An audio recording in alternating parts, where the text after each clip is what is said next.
Welcome to Movie Route PH. Before we begin, share your favorite film in the comments for a chance to win a complimentary t-shirt. Also please, I'm humbly asking you to support and subscribe to my channel. Thank you in advance. Ang grupo ng mga bata ay gumagapang sa sandy beach, bawat isa ay may hawak na isang bakal na bara sa kanilang mga kamay. Nanginginig sila habang tumatagos sa buhangin sa harap nila. Detect pala ng mga batang ito ang mga minahan. Binuksan ng isang maingat na batang lalaki ang takip ng minahan, inilabas ang fuse, at matagumpay na nadisarmahan ito. Ngunit ang isa pang batang lalaki ay hindi kasing mapalad na humahantong sa pagsabog ng minahan. Ito ay isang tunay na kwento na nangyari sa Denmark noong 1945 nang matapos ang ikalawang digmaang pandaigdig. Ang mga hukbong Aleman ay umalis mula sa Denmark pagkaraan ng 5 taon, gayunpaman, iniwan nila ang higit sa 1.5 milyong mga minahan sa baybayin ng Danish. Ito ang naging pinakamalaking lokal na panganib sa panahong iyon. Nagpasya ang Denmark na italaga ang gawain ng pagdetect at pag-alis ng mga minahan na ito sa 2,000 bilanggong Aleman ng digmaan, ngunit karamihan sa kanila ay mga teenager at kailangan nilang gamitin ang kanilang mga hubad na kamay upang matukoy ang mga bomba ng minahan na ito. Ang mga sundalong Danish ay nagsimulang magsagawa ng paunang pagsasanay para sa kanila sa pamamagitan ng paggamit ng mga imahe sa teoretikal na pagtuturo. Pagkatapos, ang bawat batang lalaki ay bibigyan ng isang aktwal na minahan para sa pagsasanay sa isang nakakulong na silid. Maingat na pumasok ang unang tao, binuksan ang takip ng minahan, matagumpay na inilabas ang fuse, at dinisarmahan ang minahan. Ang pangalawa, sa pagpasok, ay nagsimulang makaramdam ng takot at ang kanyang mga kamay ay nanginginig ng walang tigil. Buti na lang at nagtagumpay ang bata na dalhin ang disarmed mine sa labas at nakahinga ng maluwag ang lahat. Nabigo ang susunod na taong pumasok, nagpasabog ang minahan at kinuha ang kanyang buhay. Ang natitirang mga individual, nanginginig sa takot, ay pumila upang pumasok sa isang nakamamatay na silid-aralan na may mga minahan na maaaring sumabog kung sila ay nabigo. Matapos sumailalim sa isang mabilis na pagsasanay, 11 batang lalaki ang dinala sa kanlurang baybayin ng Denmark. Pinanood sila ng isang Danish sarhento na nagngangalang Carl na may matinding pagkamuhi sa nazismo. Nilapitan ni Carl ang grupo at natanto na ang squad na ito ay binubuo ng mga kabataang teenager, ang ilan ay halos hindi pa nagbibinata. Kabilang na ang kambal. Gayunpaman, sa mga mata ng isang tao na hinamak ang nazismo tulad ni Carl, sila ay simpleng mga sundalong Aleman at mga tool para sa clearance ng minahan. Itinuro ni Carl ang distansya ng Sandy Beach kung saan 45,000 minahan ang nakalibing. Paliwanag niya, ang kailangan lang nilang gawin ay mag-disarm ng 6 na minahan kada oras at sa loob ng 3 buwan ay papayagan na silang umuwi. Agad na nagtrabaho ang mga lalaki. Humiga sila sa buhangin, dahan-daang sumusulong. Bawat isa ay may hawak na bakal na baras lamang para mag-ukol ng mga minahan. Natuklasan ni Ernst, isa sa magkapatid na lalaki, ang unang minahan gamit ang kaalamang nakuha niya sa kanilang pagsasanay. Maingat niyang dinisarmahan ang fuse. Ang unang araw ng pag-clear ng minahan ay naging maayos nang walang anumang mga casualty. Kinailangan nilang maglagay ng tuyong damo sa loob ng mga bag na tela bilang pansamantalang hig-on. Pagkatapos, tinalakay nila ang kanilang mga plano para sa pag-uwi nila, na nagsilbing motibasyon nila. Isang tao lang sa grupo ang nagduda na papayagan silang umuwi sa pag-aakalang hindi sila palalayain ni Carl. Gayunpaman, ang natitirang mga bata ay naniniwala pa rin na si Carl ay susunod. Hindi sila pinaglaanan ng pagkain.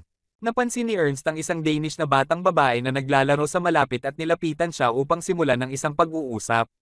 Binanggit niya na ang kanyang manika ay nasugatan, kumuha siya ng bulak at binalutan ang manika. Nakita ito ng ina ng batang babae at mainit na tinawag siya sa bahay. Nakita ni Ernst ang pagkakataong kumuha ng tinapay mula sa dalaga at ibinahagi ito sa kanyang kapatid. Lumipas ang gabi, ikinulong sila ni Carl sa loob ng isang kahoy na bahay, naglagay ng mga kahoy na beam sa tapat ng pinto upang hindi sila makatakas. Kinabukasan, ipinagpatuloy ng mga lalaki ang kanilang trabaho, ngunit ang kanilang mga paggalaw ay mas mabagal kaysa sa nakaraang araw dahil sa matinding gutom. Pagsapit ng gabi, nilapitan ni Schumann si Carl at nagtanong kung kailan sila makakatanggap ng pagkain. Mahinahong tumugon si Carl na ang mga German ay hindi tatanggap ng prioridad para sa pagkain, wala siyang pakialam kung mamatay ang mga batang iyon sa minahan o gutom. Pagkatapos magsalita ay agad niya silang itinaboy pabalik sa kahoy na bahay. Dahil sa matinding gutom, tinanggal ni Helmet ang isang tabla sa dingding at lumabas upang maghanap ng pagkain. Kinaumagahan, nagsimulang lagnat si Ernst at naduduwal. Sa kabila ng kanilang kalagayan, hindi sila pinayagan ni Carl na magpahinga kahit sandali, kaya napilitan silang bumalik kaagad sa trabaho. Ang mga bata ay nag-aatubili na bumalik sa kanilang mga gawain.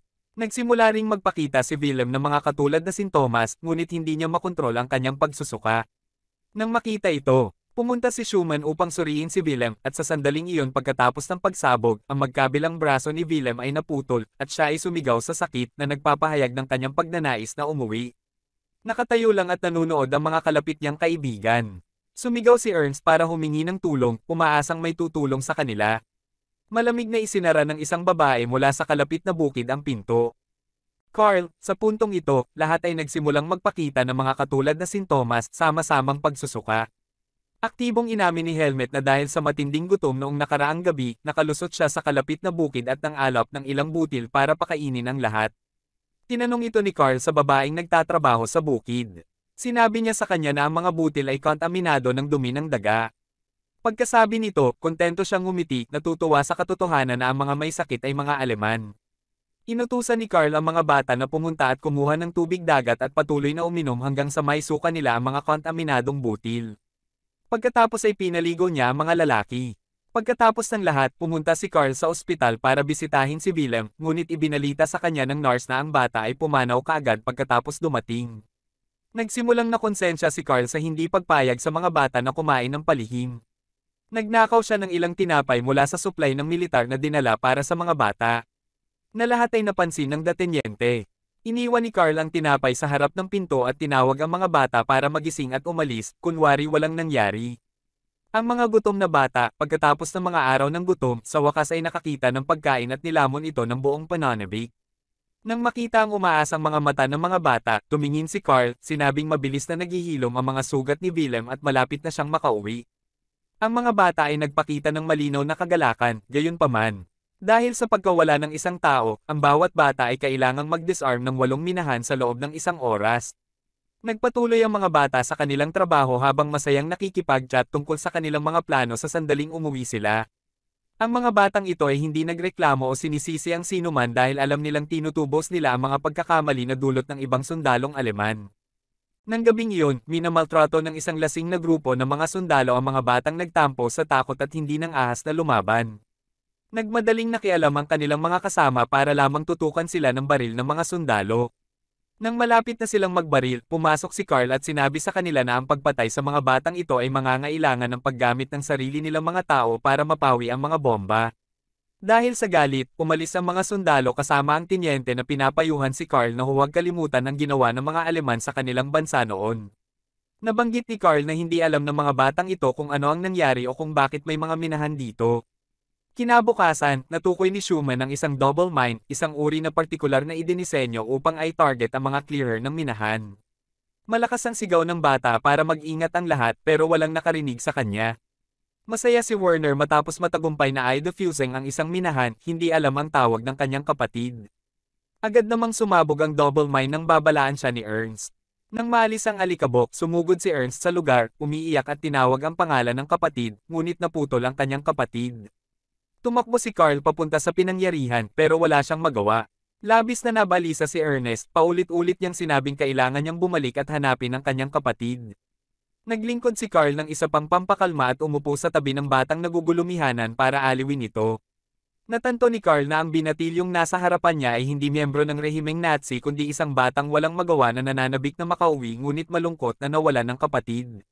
Nilapitan ni Carl si Schumann at inamin na nagsinungaling siya tungkol sa kapalaran ni Willem. Sumagot si Schumann na matagal na niyang alam. Gusto lang ng mga batang lalaki na linisin ang lahat ng minahan at umuwi.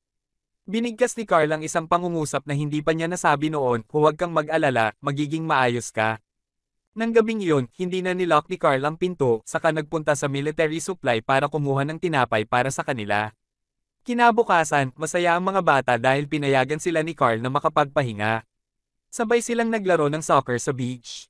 Nang bumubuti ang lahat, isang pagsabog ang nagwasak sa sandali. Ang alagang aso ni Carl ay napatay sa lugar kung saan nalinis na ang mga minahan. Akala ni Carl ay niloloko siya ng mga bata. Kinuha ng Nazi ang kanyang mga mahal sa buhay at ngayon ay inaalis na ang kanyang pinakamamahal na aso. Muling nabuhay ang puot sa loob ni Carl at muli siyang nagbago sa galit at galit na tao na dati niyang ginagawa sa mga Nazi. Ang guy in charge ng mine clearing area ay nag-claim na inalis na ang lahat ng marked mines at accurate ang count.